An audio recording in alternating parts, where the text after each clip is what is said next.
One of the top Democrats in the House of Representatives, in fact, the man who many thought was going to succeed Nancy Pelosi as Speaker of the House should Democrats win in the fall, lost his primary last night.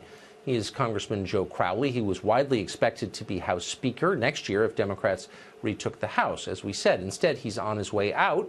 He was toppled by a 28-year-old self-identified socialist called Alexandria Ocasio-Cortez.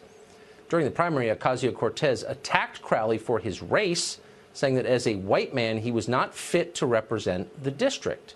She explicitly said the election was, quote, about race. Can you say things like that now? Apparently you can, and win.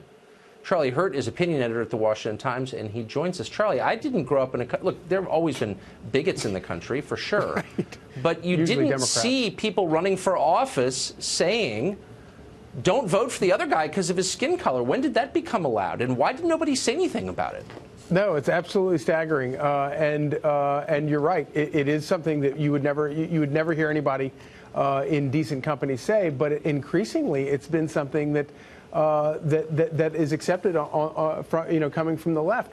And ever since the beginning of the whole Tea Party movement, we've been sort of waiting for a similar reckoning to hit the Democratic Party. And I think that's what we're seeing now. And all along, the question has been, how bad would it be?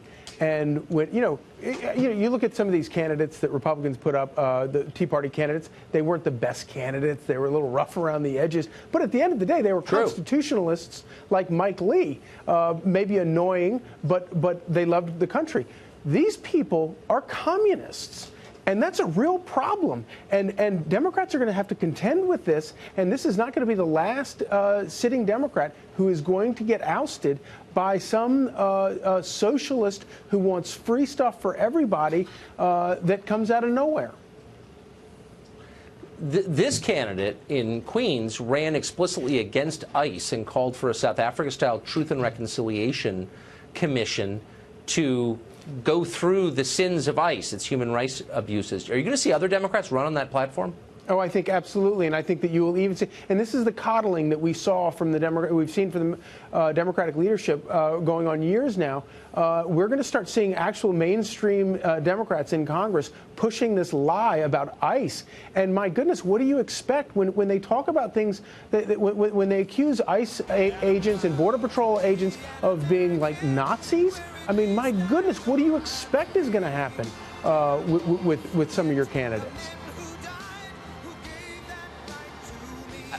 I mean, look, I don't want to make, I know that Politico just 2 days ago said that Crowley was a shoo-in, it was an automatic win. I mean, people didn't see this coming, even the so-called experts. So I don't want to pretend that I know where the electorate is on everything. But it doesn't seem to me that if you ran in a general election on abolishing a law enforcement agency that protects our borders, you could win. Could you win on that?